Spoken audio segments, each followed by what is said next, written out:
Brimstone Ridge was not a town built for the living, but a sprawling graveyard where the dead simply had not yet stopped breathing. Clara Vance tasted the bitter truth of that reality every morning when she spat a layer of black soot into the frozen Colorado dirt. The year was 1878, and the harsh frontier offered absolutely no mercy for a woman standing alone against the crushing weight of a silver boom town. The air in the camp was a thick, abrasive soup of pulverized rock and coal smoke.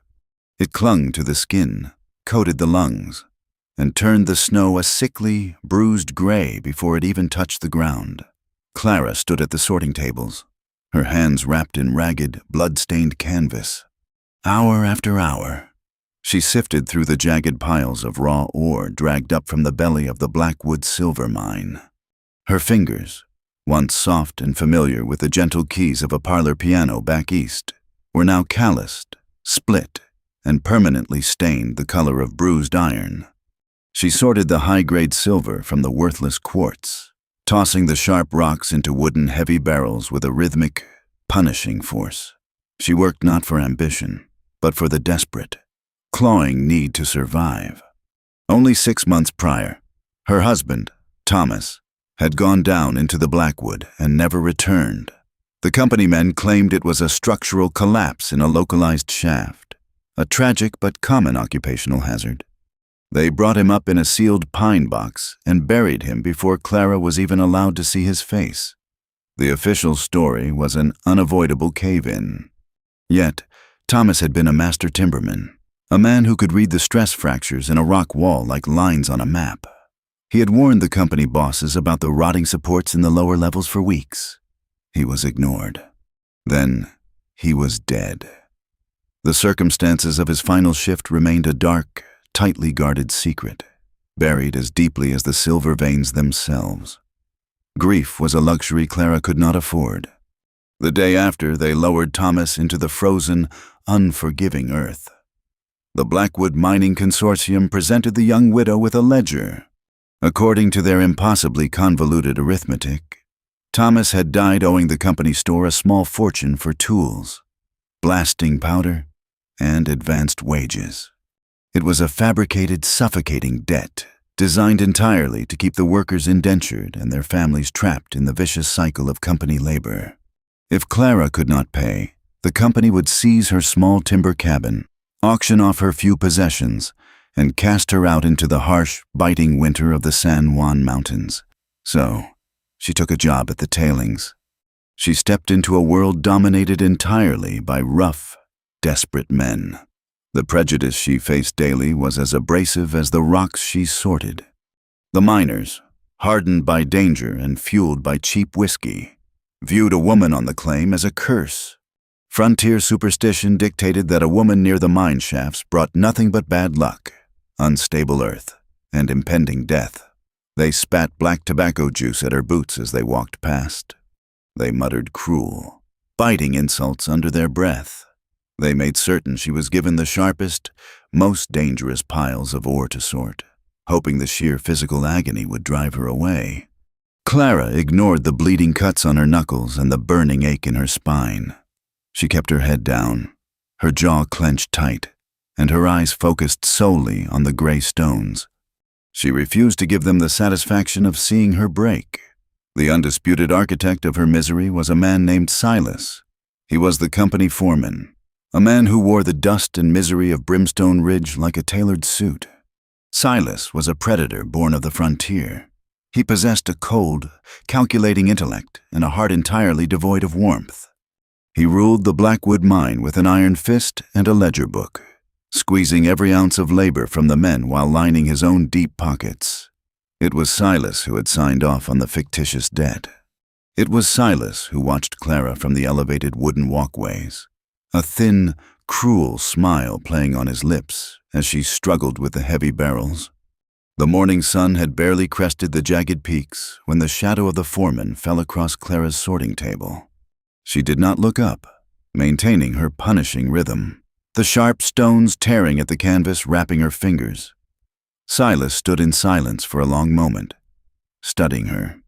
He wore a heavy wool coat with a velvet collar, completely untouched by the filth that coated everything else in the camp. When he finally spoke, his voice was smooth, carrying the false, dangerous warmth of a striking rattlesnake. He told her to put down the sorting hammer. Clara froze, her heart hammering a frantic rhythm against her ribs. To be pulled from the line mid-shift meant only one thing: termination. She stood upright, her muscles screaming in protest, and finally met his gaze. Her eyes, a striking, piercing blue against her soot-stained face, held no fear, only a deep, simmering defiance. Silas did not fire her.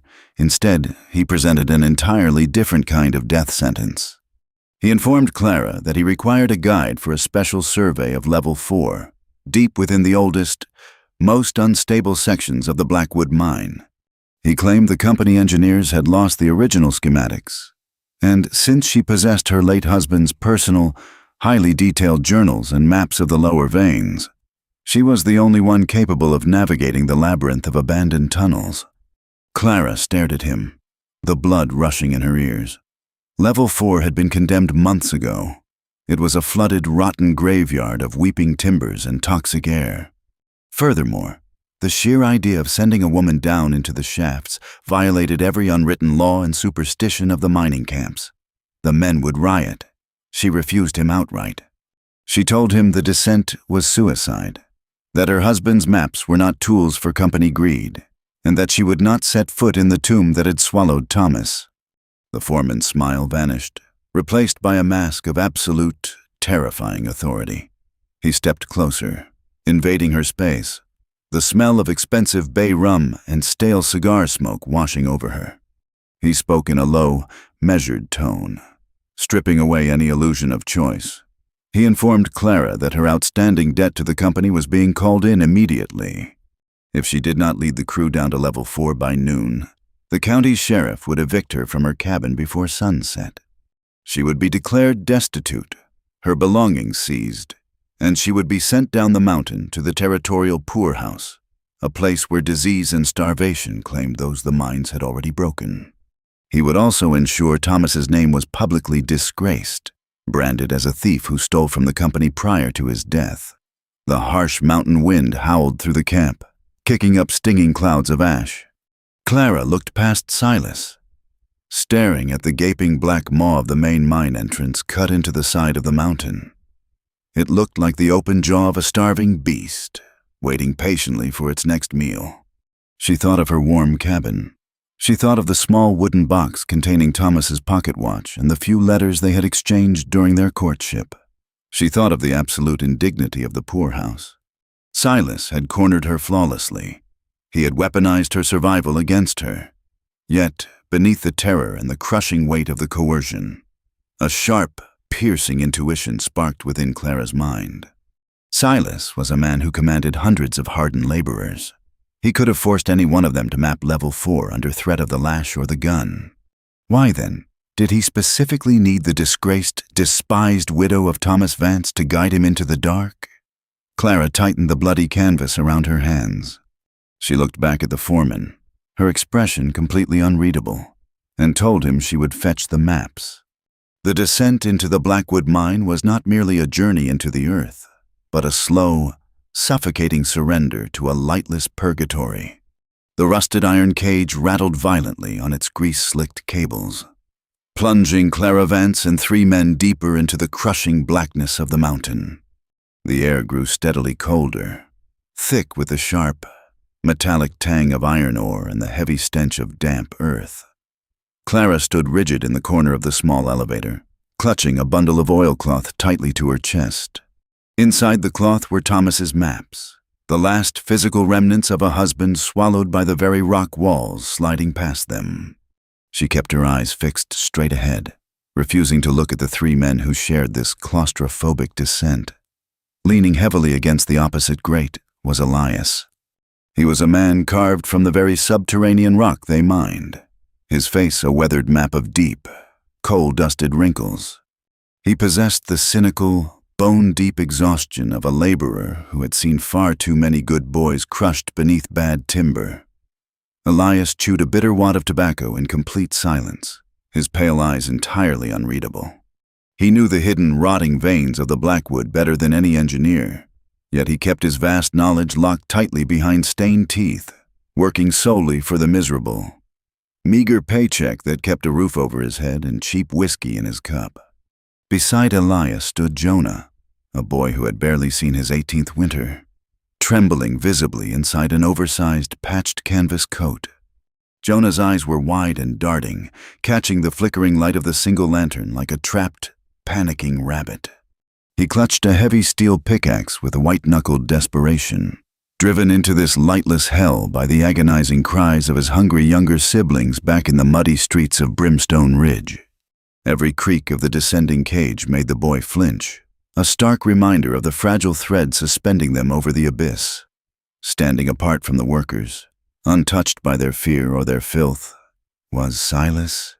The company foreman held a sputtering kerosene lantern aloft, casting long, monstrous shadows across the passing rock face. His tailored wool coat seemed entirely out of place in the industrial grime, a symbol of his absolute authority over the men he viewed as nothing more than expendable tools. He watched the numbers painted on the passing support beams, counting down the levels with a cold, detached satisfaction. The cage shuddered violently and slammed to a halt at level 4. The iron gates screeched open, revealing a gaping black void that seemed to swallow the meager light of the lantern. Level 4 had been condemned by the original surveyors, abandoned to the slow, steady creep of subterranean water and rot. The air here was entirely different from the upper shafts. It was stagnant, heavy, and tasted of ancient decay. Thick condensation wept down the jagged shale walls, pooling in dark, treacherous puddles across the uneven floor. Clara stepped out of the cage, the chill immediately seeping through her thin leather boots. She unfolded the oilcloth, her fingers tracing the familiar, precise ink lines drawn by her late husband. Thomas had marked this entire sector in stark red ink, labeling the roof as fatally unstable and warning of unpredictable fault lines. Silas stepped past her, holding the lantern high. He ordered Clara to lead them to the central juncture, a massive cavern where the primary veins intersected.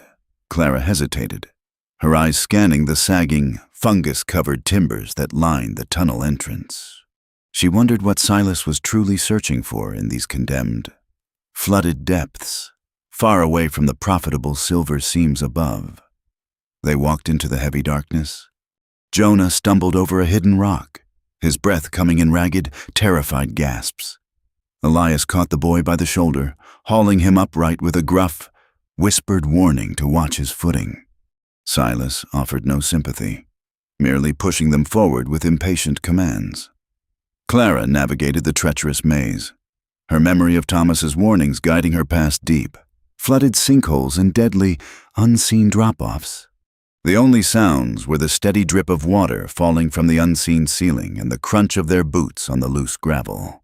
After an agonizing hour of twisting through the narrow, suffocating tunnels, the passageway opened into a cavernous, sprawling space. In the center of the juncture stood a colossal load-bearing pillar, a massive column of native stone reinforced by thick, weeping spruce beams.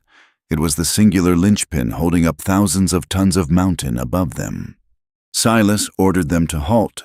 He set his lantern upon a flat slab of slate and unbuckled his heavy leather satchel. He pulled out thick, waxed bundles of blasting gelatin, tossing them casually onto the damp floor. He produced an amount of explosive far exceeding any standard clearing charge. He announced that the company engineers required this specific passage widened to accommodate a massive new ventilation shaft, a claim that made absolutely no logical sense in a condemned sector of the mine. Clara watched him work, her blood turning to ice in her veins.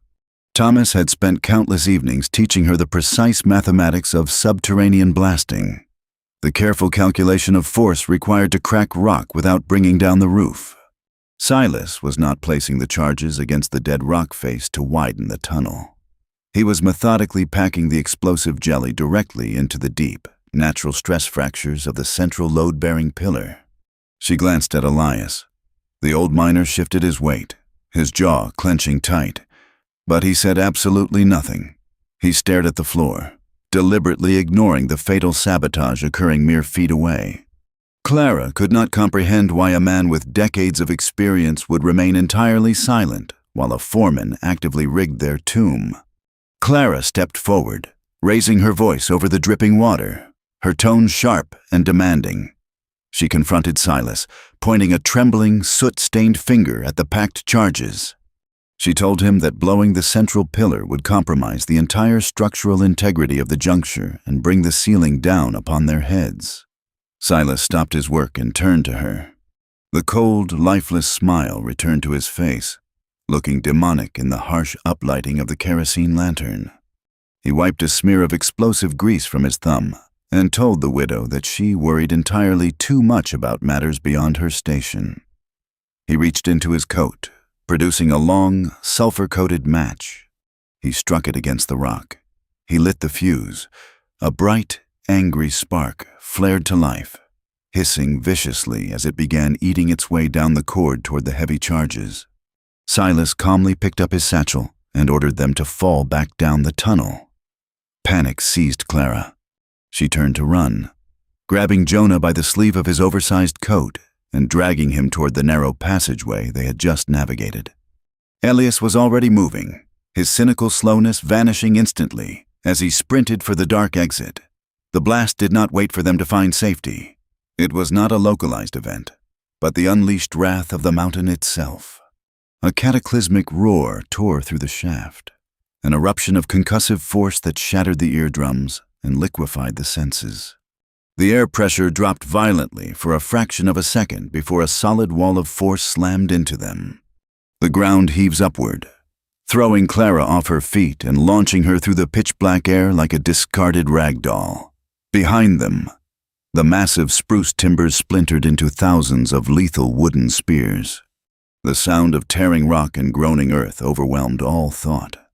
Thousands of tons of unforgiving granite, shale and dirt crashed down into the juncture. The violent shockwave extinguished the lantern instantly. A suffocating cloud of pulverized rock washed over them, burying the retreat, sealing the tunnel, and plunging the world into absolute, inescapable darkness. Silence in the deep earth is not peaceful. It is a heavy, suffocating predator that swallows the living whole. When the violent convulsions of the collapsing mountain finally ceased, Clara Vance found herself buried alive in the exact, lightless purgatory that had claimed her husband. The air was a thick, abrasive paste of pulverized shale and ancient dust that coated the inside of her throat with every desperate, gasping breath. Complete, impenetrable blackness pressed against her eyes, a physical weight that disoriented the mind and crushed the spirit. She lay on the uneven, jagged floor, her ears ringing with a high, sustained whine from the concussive force of the detonation. Slowly, the agonizing reality of her situation seeped through the physical shock.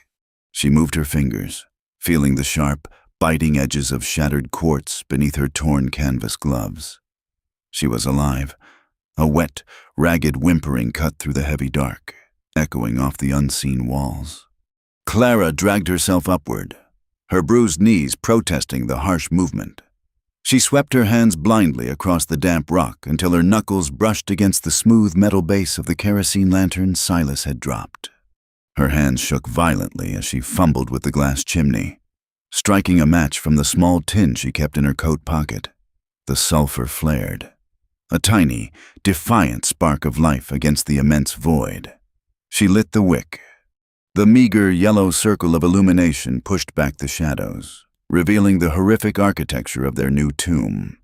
The passageway they had just traversed was entirely gone, replaced by a solid, impenetrable wall of massive granite boulders and twisted, splintered spruce timbers.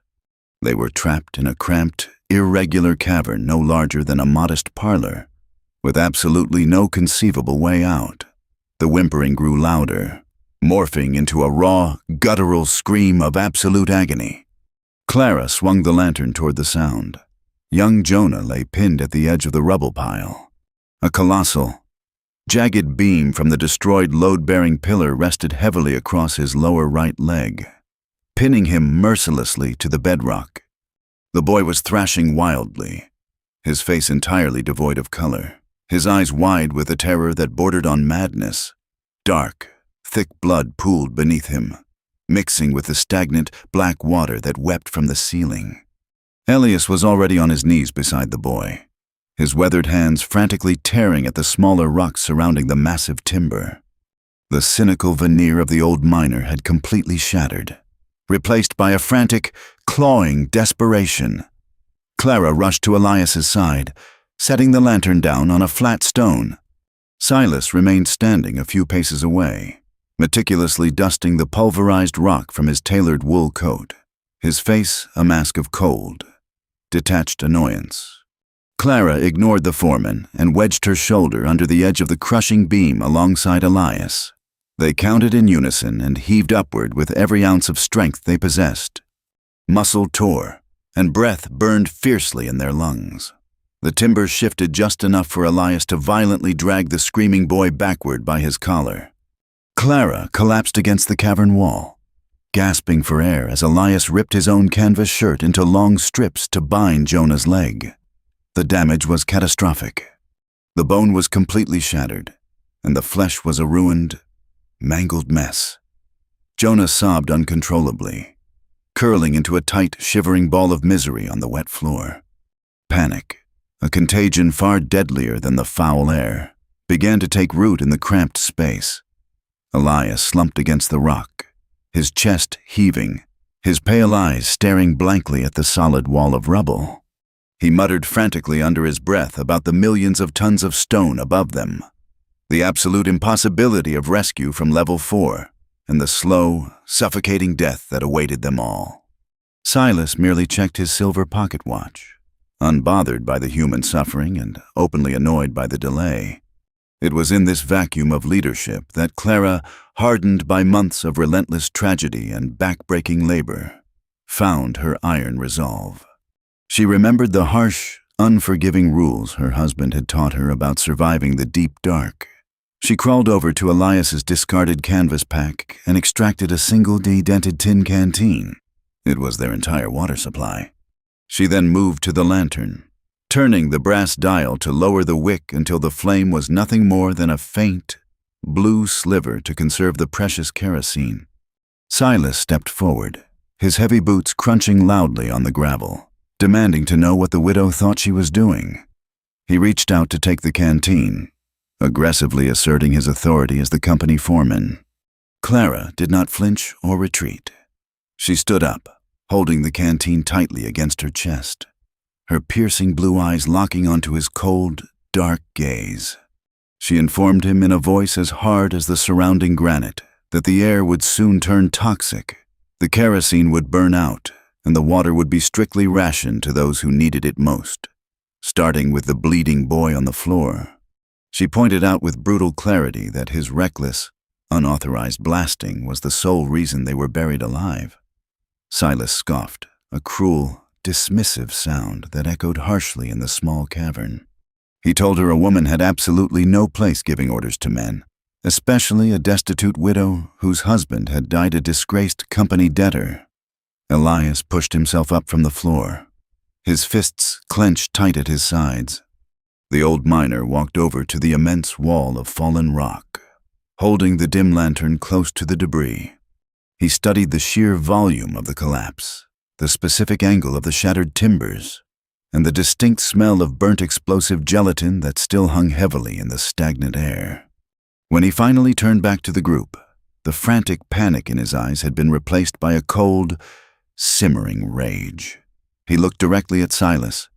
Elias stated clearly that the blast was not a tragic miscalculation or a poorly judged widening charge. The enormous amount of gelatin used, and the precise placement against the load-bearing stress fractures, meant only one thing. The explosion was engineered specifically to bring the ceiling down and permanently seal the entire juncture. The revelation hung in the damp air like a physical weight. Clara looked from the seasoned miner to the impeccably dressed foreman.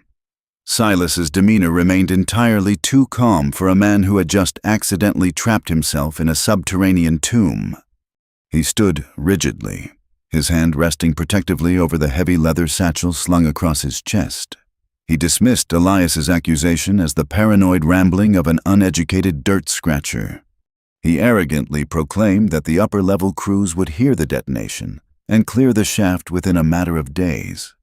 He insisted his actions were sanctioned by the consortium and that their current predicament was merely an unfortunate delay in official company business.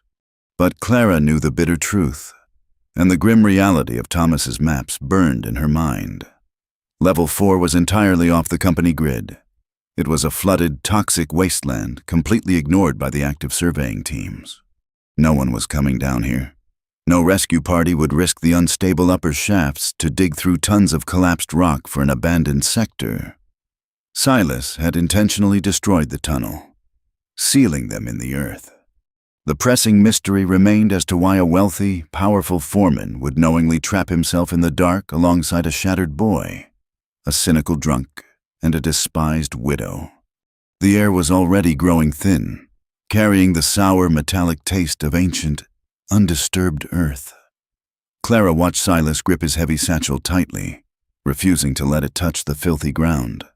The dark cavern fell silent again, broken only by the ragged, wet breathing of the dying boy, and the terrifying realization that the true monster was not the crushing weight of the mountain, but the man standing in the shadows with them. Time dissolved into a meaningless, suffocating haze, measured solely by the ragged, wet rattle of a dying boy's lungs. The absolute blackness of the Blackwood mine was no longer merely the absence of light, but a living, breathing predator actively chewing away at their fragile sanity. Hours bled into days, though the exact passage of the sun above remained entirely unknowable to the 4 souls buried alive in the frigid earth. The air grew alarmingly thin, carrying a foul, stagnant odor that clung to the back of the throat. It tasted of ancient dust, rusted iron, and the creeping, undeniable stench of gangrene. Jonah lay upon the jagged floor, his young body burning with a fierce, relentless fever. The shattered remnants of his leg, pinned beneath the massive spruce timber they could not fully move, had succumbed rapidly to the filthy, damp conditions of the cavern. He thrashed weakly in the dark, his mind unspooling into a delirium of pain. He cried out for his mother, his voice a dry, papery rasp, begging her for a slice of bread and a cup of cold well water. Beside him, Elias sat with his knees pulled tightly to his chest, the cynical veneer of the hardened miner slowly fracturing under the relentless psychological pressure. He wiped the boy's sweating forehead with a torn, dirty rag, whispering gruff, hollow assurances that help was digging through the rock. But Elias knew the truth. Every man who worked the deep veins knew the heavy, settled silence of a dead shaft. No pickaxes rang out in the distance. No muffled shouts echoed through the subterranean limestone. The mountain had sealed them in a flawless, lightless vault. Clara Vance knelt near the center of the cramped space, fiercely guarding the single-dented tin canteen. Thirst had become an absolute agony, a physical fire that cracked their lips and turned their tongues into swollen, useless blocks of dry wood. She maintained the strict rationing she had established, allowing only meager, carefully measured drops to wet Jonah's blistered mouth. She denied herself completely, her own throat burning with a fierce, unyielding ache, preserving the precious water for the wounded boy and the inevitable, desperate hours to come. Silas paced the narrow confines of their prison like a starved wolf in a steel cage. The impeccable, tailored wool coat he wore was now smeared with chalky white rock dust and dried mud, stripping away the visual authority he wielded on the surface. Deprivation was stripping away his calculated composure, revealing the raw, vicious cruelty that festered beneath his polished exterior. He stopped pacing and turned toward Clara, his eyes catching the dim, blue sliver of light from the strictly moderated lantern. He demanded the canteen. His voice, usually smooth and commanding, was now harsh and jagged, tearing through the heavy silence of the cave.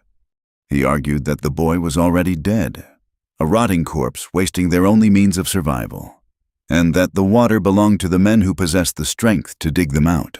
Clara did not move. She remained kneeling, her soot-stained hands clutching the dented tin tightly against her chest. She met his venomous glare with a cold, unyielding defiance. refusing to surrender a single drop to the man who had actively orchestrated their entombment. She told him that as long as Jonah drew breath, he would receive his share, and that Silas would have to break her fingers to take it from her. The refusal snapped the last tether of the foreman's restraint.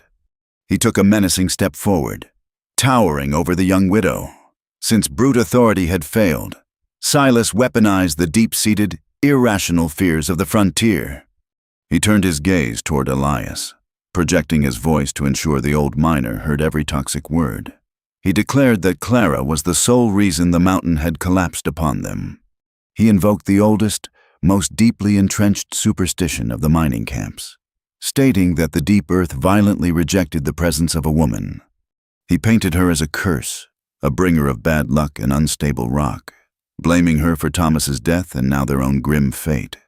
He pointed a trembling finger at her, his voice echoing off the damp walls, insisting that the load-bearing pillars shattered simply because her cursed boots had desecrated the shaft.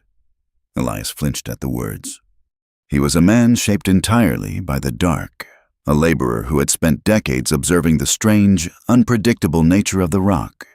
He had seen men die from a single misstep, and he possessed the ingrained, paranoid superstitions of his grueling trade. He looked at Clara, a flicker of genuine, terrifying doubt crossing his pale eyes. For a harrowing moment, Clara feared the psychological manipulation would work, that Elias would succumb to his exhaustion and turn against her, aligning with the foreman out of desperate, misplaced fear. However, Elias looked away, rubbing his dirty hands fiercely over his face, refusing to engage in the madness. He knew what he had seen. A curse did not pack high-yield blasting gelatin into structural fault lines. A curse did not light the fuse. Yet, his silence was a deafening testament to the paralyzing power Silas still held over them. Exhaustion eventually forced a temporary, uneasy truce. The crushing weight of the foul air pulled Silas into a fitful, restless slumber against the far wall.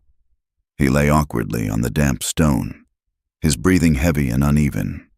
For the first time since the catastrophic explosion, his grip on the thick leather satchel loosened, the heavy brass buckle sliding down to rest against the gravelly floor. Clara watched him from the shadows, her blue eyes piercing through the dim light. A deep, persistent suspicion gnawed at her exhausted mind. From the very moment Silas had dragged her from the sorting tables under the threat of the poorhouse, nothing about this expedition had aligned with standard company protocols. The immense volume of explosives, the descent into a condemned and toxic sector, the blatant disregard for basic safety, it was all a meticulously constructed lie. She needed to know why her husband had died, and why she was now doomed to share his fate. Moving with agonizing slowness, Clara crept across the cavern floor. Every shift of her bruised limbs sent flares of white-hot pain shooting up her spine. She kept her eyes locked entirely on Silas's face, terrified that the crunch of the gravel beneath her knees would wake him. She reached the sleeping foreman and carefully extended a trembling hand toward the leather satchel. She expected to find company ledgers, engineering blueprints, or perhaps the remaining sticks of lethal blasting gelatin. She carefully unfastened the thick brass buckle, the tiny click sounding like a gunshot in the oppressive silence. She reached her canvas-wrapped fingers inside the dark interior of the bag. Her hand did not meet paper or wax. Instead, her fingers brushed against something incredibly cold, heavy, and unforgivingly solid. She gripped the object and slowly pulled it from the satchel, holding it up to catch the faint, blue glow of the kerosene lantern. It was a massive, unrefined silver ingot. The dull, heavy metal weighed down her hand, the rough edges proving it had been crudely smelted directly from the rich, high-grade veins of the upper levels. Clara reached back into the satchel, her heart hammering a frantic rhythm against her ribs. She felt another bar, and another. The bag was packed to the brim with a staggering fortune in stolen silver. In an instant, the horrifying architecture of the foreman's deceit became crystal clear. Silas was not conducting an official survey. He was running a massive, illegal skimming operation, systematically robbing the Blackwood Consortium blind, Level 4 was never meant to be a new ventilation shaft. It was his private vault, a condemned, forgotten graveyard where he hoarded his stolen wealth far from the prying eyes of the company auditors. The explosion was not an accident or a miscalculated widening charge. He had intentionally destroyed the load-bearing pillar to permanently seal the tunnel, burying the undeniable evidence of his massive theft. He had brought Elias to do the heavy lifting, Jonah as an expendable distraction, and Clara because she possessed the maps he needed to navigate his subterranean bank. He fully intended to sacrifice them all to the mountain to ensure his secret remained completely undiscovered. A sharp, metallic clink echoed sharply through the cavern as one of the heavy silver bars shifted against another in the satchel. Clara froze, the air leaving her lungs in a sudden rush. Across the small expanse of the cave, Silas's eyes snapped open. The restless fog of sleep vanished instantly from his face, replaced by a look of absolute, terrifying clarity. He looked at his opened satchel, and then his gaze locked onto Clara, who still held the heavy, stolen ingot in her trembling hand. The thin, cruel smile returned to his lips, but this time it was utterly devoid of any pretense. The lie was exposed. The careful facade of the strict company foreman dissolved entirely, leaving behind a desperate, cornered murderer who realized his entire future hung in the balance. The dynamic of the dark cavern shifted violently. They were no longer a group of unfortunate souls waiting helplessly for a miraculous rescue. They were locked in a pitch-black cage with a man who had everything to lose and absolutely nothing to gain by letting them live. The heavy, stolen silver felt like a gravestone in Clara's hand, cold and uncompromising. It was the undeniable proof of a devastating betrayal, but the true cost of Silas's greed was about to be paid in blood. Silas stared at her, the predatory calculation returning to his dark eyes. He slowly pushed himself up from the damp rock, his movements deliberate and unhurried. He did not need to shout or deny the theft. The heavy ingot in Clara's hand was a death sentence for one of them. But before Silas could take a single step forward, a terrible, profound silence filled the cavern. The wet, ragged rattling of Jonah's breathing simply stopped. It was a sudden, jarring absence of sound that commanded the attention of everyone in the suffocating dark. Elias scrambled across the jagged gravel, ignoring the sharp stones tearing at his worn knees. He placed a trembling, dirt-caked hand flat against the boy's chest. He waited, his own breath held tight in his throat. Nothing moved. The young, terrified boy, who had only wanted to feed his starving siblings, had succumbed entirely to the crushing weight of the mountain and the creeping rot in his blood. Elias slumped backward, his chin dropping to his chest. The cynical, hardened armor he had worn for decades fractured completely, shattering into 1,000 irredeemable pieces. A low, wretched sob tore from his throat, a sound of pure, unadulterated grief that echoed harshly off the weeping walls. He had spent his entire life watching the Blackwood mine swallow good men, accepting the grim reality of the subterranean frontier. However, watching this innocent child die slowly in the dark, sacrificed for a corrupt foreman's stolen silver, was a weight his deeply buried conscience could no longer bear. He turned his face away from the lifeless boy and looked directly at Silas. The dim, dying light of the kerosene lantern cast long, demonic shadows across the foreman's impeccably tailored coat. Elias pointed a shaking, calloused finger at the murderer. The old miner's voice was no longer a gruff, dismissive whisper. It was a raw, jagged blade of truth slicing through the toxic air. He told Clara to hold the silver high. He commanded her to look closely at the miserable, tarnished price of a human life. Then, Elias confessed the heavy, corrosive secret he had carried for 6 agonizing months. He turned his pale eyes to Clara, brimming with unshed tears and profound, sickening shame. He spoke of her husband. Elias admitted he had been working the crossover junction on Level 3 the very night Thomas Vance died. He had lingered behind to repair a broken tool long after the main shift whistle blew. In the heavy shadows of the abandoned corridor, he had seen Silas, The foreman was moving methodically beneath Thomas's assigned section, far away from the active digging crews.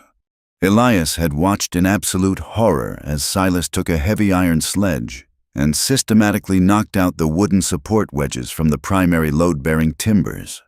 Silas had deliberately compromised the structural integrity of the roof, turning a perfectly stable tunnel into a lethal deadfall, waiting patiently for the slightest vibration of a miner's pick. Thomas had not died in a tragic, unavoidable accident. He was murdered. Thomas had possessed a brilliant, analytical mind for the rock, and he had noticed the discrepancies in the hauling weights. He had discovered the massive skimming operation and threatened to expose the foreman's thievery directly to the territorial marshals. Elias had witnessed the sabotage that silenced the honest timberman, but he had done absolutely nothing to stop it. The old miner wept openly now, his tears cutting clean tracks through the thick coal dust on his face. Silas had discovered Elias watching from the shadows that night, instead of killing the witness. The foreman had bought the old miner's silence with a handful of silver coins and the terrifying threat of the company blacklist. Elias confessed that he had traded his soul for cheap whiskey and a miserable cot in a drafty boarding house, knowingly leaving Clara a destitute, grieving widow while the murderer walked free. The silver coins had felt like burning lead in his pockets every single morning he walked past Clara struggling at the sorting tables, her hands bleeding for a fabricated debt. The revelation hit Clara with the force of a physical blow. The suffocating air of the cavern suddenly felt infinitely heavier, pressing against her lungs until she could barely draw a breath. The man standing mere feet away from her in the gloom was not just a corrupt boss. He was the architect of her absolute ruin. He had orchestrated the horrific collapse that crushed the life out of her husband. He had fabricated the crippling, fraudulent debt that nearly drove her to the starvation of the poorhouse.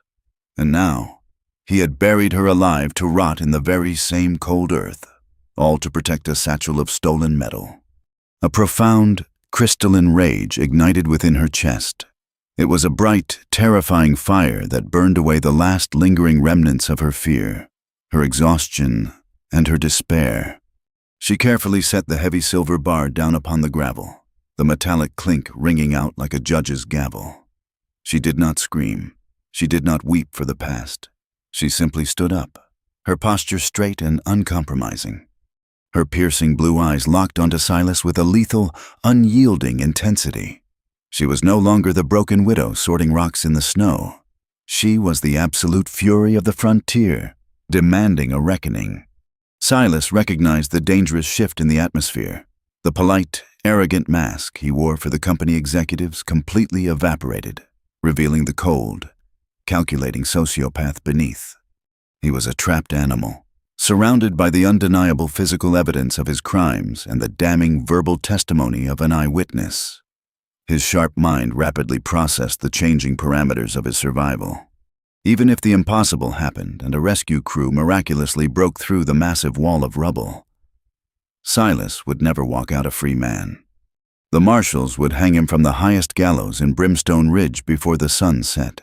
He looked at the dead boy on the floor, then at the broken, weeping miner, and finally at the fiercely defiant woman. A chilling, absolute certainty settled over his sharp features.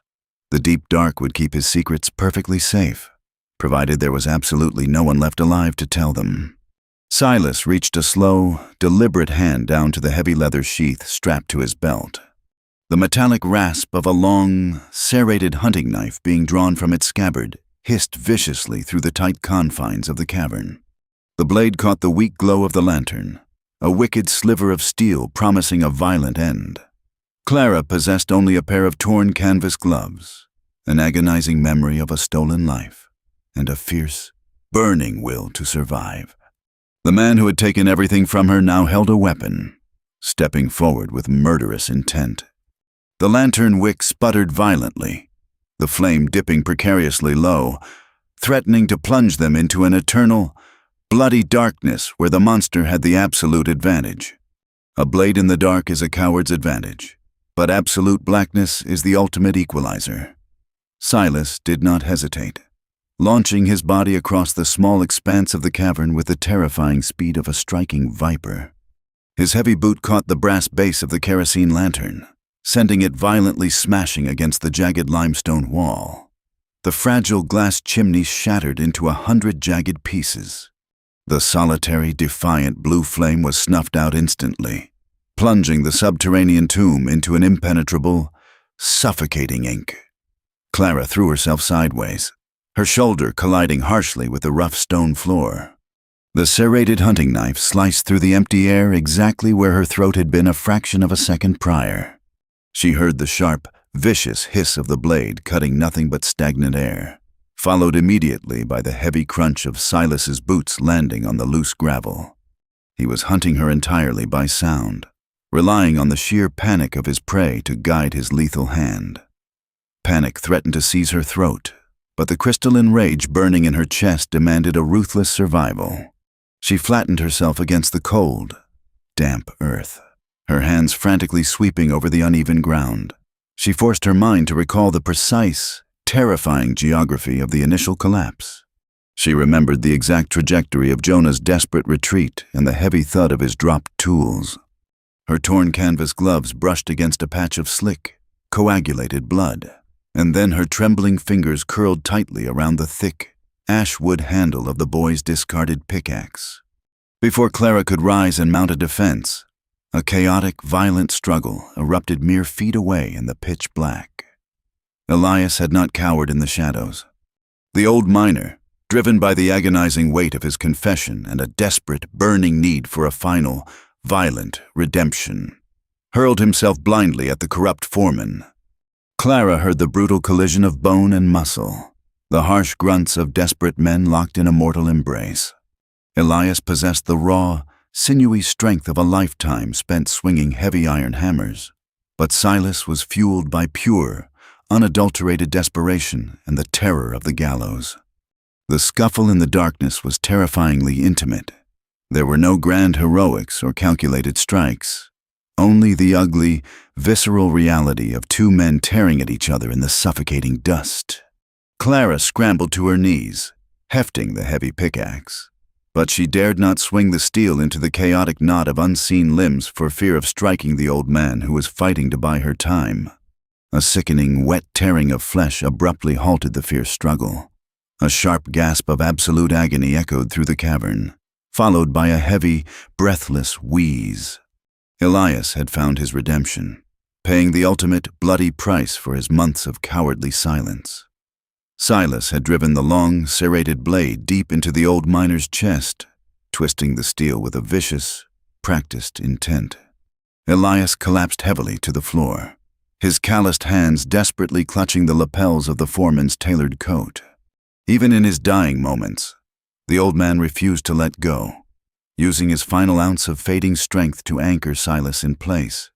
He wheezed Clara's name, a wet, gargling command urging her to retreat into the tunnels, before his grip finally went slack and he joined the young boy in the eternal, heavy silence of the Blackwood mine. Clara did not run blindly into the labyrinth. To flee in a sheer panic was to invite a broken neck or a fatal, plunging fall into an unseen crevasse. Instead, she retreated with cold, calculated precision. She used the heavy steel head of the pickaxe as a counterweight, moving swiftly and silently away from the fresh corpse. Silas cursed viciously in the dark, struggling violently to free his snagged blade from Elias's ribs. Clara closed her eyes tightly, rendering the oppressive darkness completely irrelevant to her racing mind. She focused entirely on the profound lessons her murdered husband had taught her during the long, harsh winter nights in their timber cabin. Thomas had told her that the mountain always breathed, even in its deepest, most condemned arteries. She stood perfectly still, ignoring the frantic hammering rhythm of her own heart, and searched the void for the microscopic currents of air moving through the subterranean vault. She felt it then. A faint, icy whisper of a draft brushed against the soot and sweat on her cheek. It smelled of pulverized quartz and deep, ancient rot, pulling her toward the unstable edge of the cavern where the original, catastrophic collapse had occurred. She moved with agonizing slowness, testing every step before committing her weight, ensuring her leather boots made absolutely no sound against the treacherous, shifting gravel. Silas finally freed his weapon. He stood up, his heavy, ragged breathing filling the tight void. He began to taunt her, his voice dripping with a toxic, condescending arrogance that masked his growing panic. He promised her a quick, merciful death if she surrendered the heavy silver ingot and simply laid down in the dirt. He claimed she was nothing but a fragile, broken widow, entirely out of her depth in the brutal reality of a man's world. His cruel words were specifically designed to instigate a terrified response, a single gasp or a misplaced footstep that would betray her position in the lightless arena. Clara refused to engage his psychological warfare.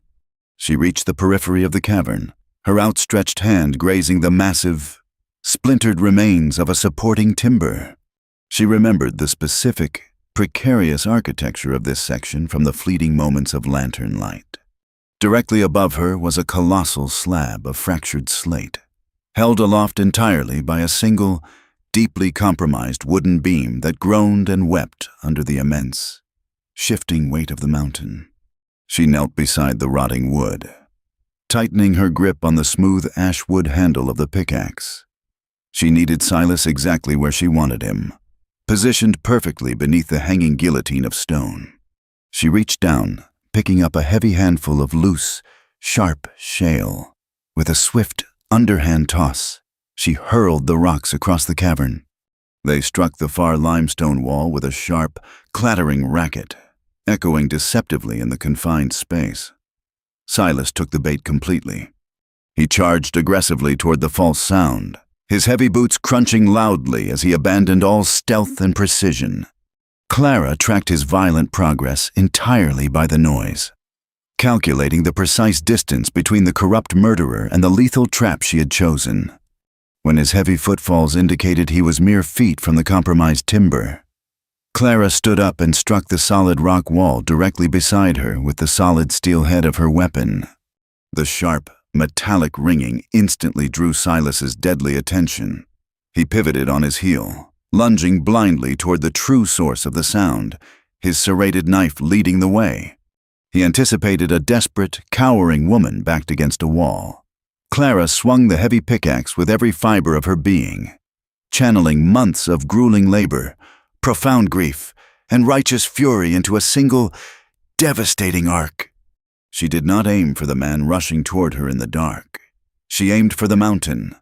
The heavy steel pick violently bit into the already splintered center of the compromised spruce beam.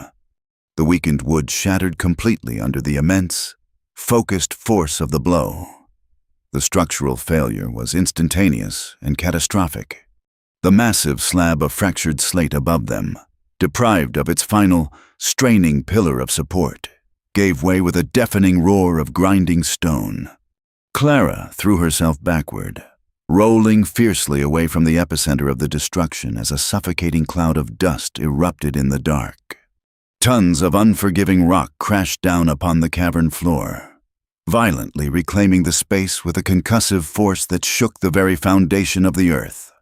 A horrific, blood-curdling scream tore through the dusty air, an awful sound of sudden realization and sheer agony.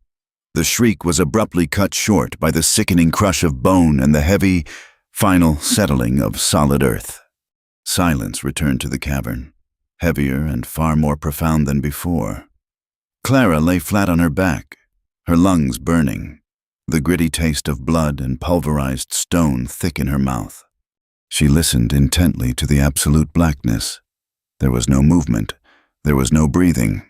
Only the faint, wet dripping of subterranean water and the horrifying reality that Silas was pinned permanently beneath the very mountain he had tried to weaponize against her. She had survived the ambush and delivered her husband's brutal justice, but her victory was hollow. She was still entombed miles beneath the surface, completely alone in the dark, with the last breathable air rapidly turning to poison. Vengeance in the deep earth offers absolutely no oxygen, and a crushed monster cannot dig a widow out of her grave. Clara Vance lay upon the jagged cavern floor, her chest heaving violently as the pulverized rock dust settled over the catastrophic wreckage of her own making.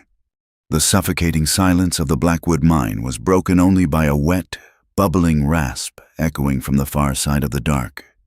Silas was not dead. The colossal slab of fractured slate had missed his skull by mere inches, instead crashing down squarely upon his lower half. The immensity of the stone had pulverized his legs and shattered his spine, pinning him inextricably to the bedrock. He was coughing up thick, hot blood, the iron scent of his impending demise mixing with the ancient, foul odor of the subterranean rot. The former company foreman, a man who had ruled the sunlit world above with a tailored coat and an iron fist, was now reduced to a broken, weeping animal trapped in the dark. He heard Clara shifting in the gravel and began to rave. His voice was a pathetic, jagged wheeze, entirely stripped of its calculating arrogance. He cursed her name, threatening her with the hangman's noose and the wrath of the consortium executives. When the violent threats failed to draw a response, his bravado collapsed into absolute terror. He began to beg. He pleaded for her to find a lever, to move the stone, to not leave him alone in the suffocating dark with the ghosts of the men he had murdered. Clara ignored his pathetic, dying litany. She crawled through the pitch-black space, her torn canvas gloves sweeping over the uneven ground until she bumped against the heavy leather satchel. She pulled the thick strap toward her, her fingers tracing the rigid shapes of the stolen silver bars inside. Reaching deeper into the side pocket of the bag, her fingertips brushed against a tightly bound, thick volume. It was Silas's personal ledger. Even in the absolute darkness, she could feel the heavy indentations of his ink pen on the crisp paper. This book was the indisputable map of his corruption, the undeniable proof of his systemic theft, and the exact reason Thomas had been silenced. She secured the brass buckles and slung the heavy leather strap diagonally across her chest.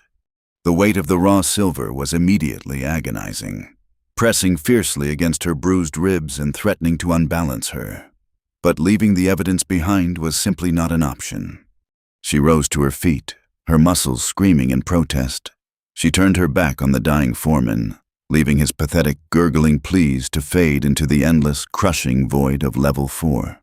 Survival now required her to locate the source of the icy whisper she had felt earlier. Clara closed her eyes, entirely surrendering her reliance on sight, and allowed the mountain to guide her. She tracked the microscopic, freezing draft moving through the stagnant air. She moved slowly, her hands tracing the weeping, fungus-covered limestone walls until she found a jagged, vertical fissure at the very rear of the collapsed cavern. It was a natural ventilation shaft. A violent tear in the earth's crust meant strictly for the passage of subterranean gases, never for the broad shoulders of a human being. She reached her hand upward into the void, feeling the sheer, vertical walls of jagged quartz and slick shale. The freezing draft beckoned her upward, yet the suffocating question remained whether this vertical tomb led directly to the surface, or merely narrowed into an impassable, airtight dead end that would wedge her permanently in the throat of the mountain. Clara stepped into the narrow fissure. She pressed her spine flat against the freezing back wall and planted her heavy leather boots firmly against the opposing rock face. She began the agonizing, primitive process of chimneying upward. With every brutal inch she gained, she forced her back higher, then violently pushed her boots up the opposite wall to secure the new elevation. The physical toll was immediate and catastrophic.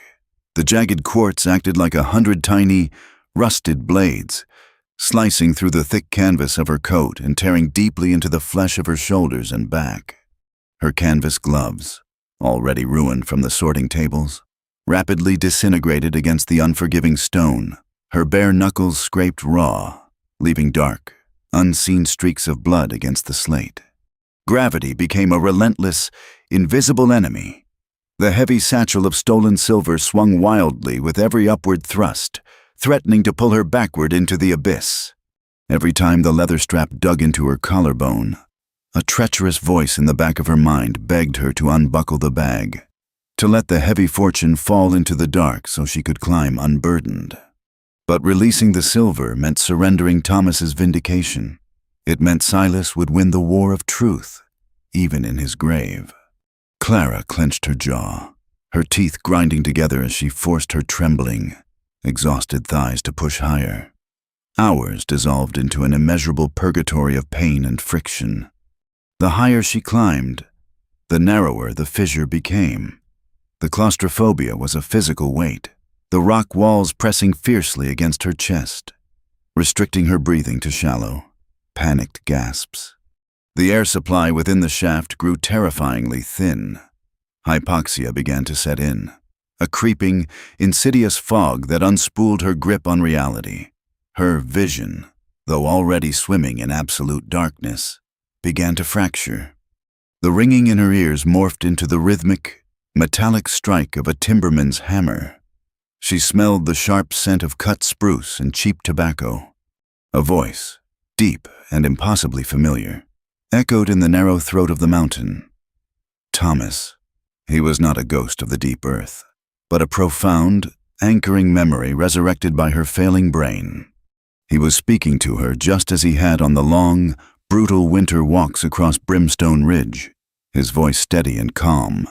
He told her to secure her footing before moving her hands. He reminded her that the rock only wins if you stop fighting.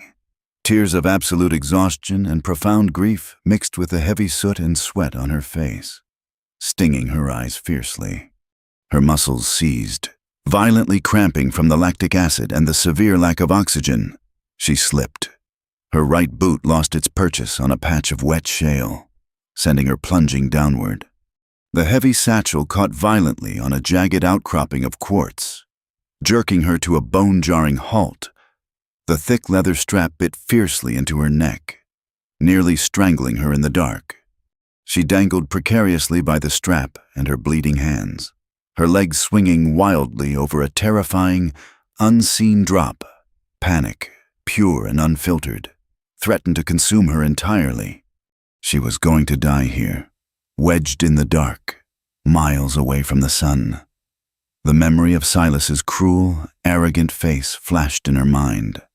The memory of the company men tossing Thomas's fabricated debt onto her small kitchen table burned away the panic.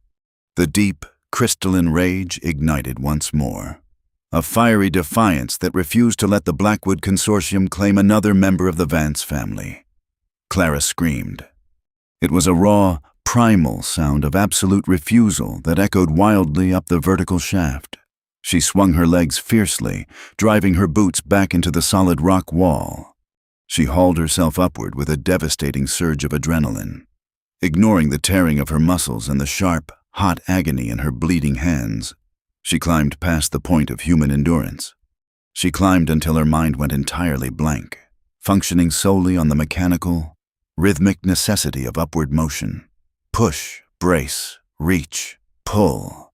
The world narrowed to the rough texture of the stone and the agonizing burning in her lungs. Suddenly, the texture of the air shifted. The freezing draft lost its ancient, stagnant odor. It smelled distinctly of sharp pine needles and falling snow. The absolute, suffocating blackness above her began to thin, replaced by a faint, bruised gray light filtering down through the jagged rock. She had reached the upper crust of the earth. But the question remained if she possessed the final ounce of strength required to shatter the frozen ground and drag herself back into the world of the living. The frozen earth above did not simply yield. It demanded a final, brutal toll in blood before surrendering its prisoner to the sky. Clara Vance struck the underside of the mountain's crust, her lacerated hands meeting a solid, unyielding ceiling of packed dirt and thick, intertwined pine roots. The air here was bitter and sharp, carrying the distinct, agonizing promise of the open surface. But she was entirely blocked by a barrier of frost-hardened soil. Her muscles, shredded by the vertical ascent and starved of oxygen, seized in absolute rebellion. A profound, seductive exhaustion washed over her, a dangerous whisper suggesting it would be so incredibly peaceful to simply close her eyes and let the dark reclaim her. But the heavy leather satchel biting fiercely into her shoulder served as a ruthless anchor to the waking world. It held the vindication of her murdered husband and the incontrovertible proof of a rotting, systemic evil. Clara roared into the suffocating, narrow throat of the shaft. a primal, jagged sound of absolute refusal. She abandoned the shattered pickaxe and used her bare, bleeding hands as iron claws. She tore fiercely at the frozen roots, snapping thick wood with a frantic, desperate strength born entirely of a shattered heart and a burning will to live. Dirt showered down upon her face, blinding her and filling her gasping mouth. She dug with the ferocity of a wild animal, ignoring the tearing of her fingernails and the hot, searing agony in her forearms. The crust suddenly shattered. A blinding, violent shaft of pure, unfiltered sunlight pierced the gloom, striking Clara's soot-blackened face with the force of a physical blow. The sudden brilliance was absolute agony to eyes that had adapted to the pitch-black void of level 4. She squeezed her eyes shut, but thrust her arms fiercely through the jagged opening, feeling the shocking, freezing bite of virgin snow against her skin. With one final, devastating surge of adrenaline, she braced her boots against the stone walls and violently heaved her upper body out of the subterranean fissure. She collapsed heavily onto a deep snowbank, dragging the heavy leather satchel of stolen silver up with her. She lay upon the frozen white earth, her chest heaving in violent, ragged spasms, pulling massive lungfuls of clean, sharp mountain air deep into her starved body. The suffocating scent of pulverized rock and damp rot was instantly replaced by the crisp, intoxicating smell of pine needles and winter wind. A harsh shout echoed through the timberline. 2 company scouts, tasked with marking spruce trees for the upper-level shoring crews, dropped their axes in sheer, unadulterated terror. They stared at the figure writhing in the snow. Clara looked entirely inhuman. She was covered head to toe in a thick paste of black coal dust, dried blood, and subterranean mud. Her clothing hung in ragged, useless shreds, and her eyes, when she finally forced them open against the blinding glare of the sun, burned with a fierce, haunting intensity that made the hardened lumbermen take a heavy step backward. One of the men finally recognized the piercing blue eyes of the widow from the sorting tables. He rushed forward, stripping off his heavy wool coat to drape it over her shivering shoulders, shouting for his partner to run down to the camp and fetch the company doctor. Clara grabbed the scout by the collar with a grip entirely devoid of warmth or weakness. Her voice was a dry, jagged rasp that cut sharply through the howling wind. She strictly commanded the man to bypass the company doctor and the company bosses. She demanded he bring the United States Territorial Marshal directly to the snowbank, warning him that if a single Blackwood Consortium executive approached her before the federal law arrived, she would use the last of her strength to drag herself back into the fissure and disappear forever. The scout, deeply unnerved by the terrifying conviction of the half-dead woman, turned and sprinted down the mountain toward Brimstone Ridge. Within the hour, the chaotic, soot-choked streets of the mining camp ground to an absolute halt. The sheer impossibility of Clara's survival spread like a wildfire through the taverns and the sorting lines. When the federal marshal finally arrived, flanked by 3 armed deputies, he found Clara sitting rigidly against the trunk of a massive pine tree, the heavy leather satchel resting squarely between her boots. She refused any medical aid until she was escorted directly into the secure confines of the territorial office, far away from the prying, desperate eyes of the company men.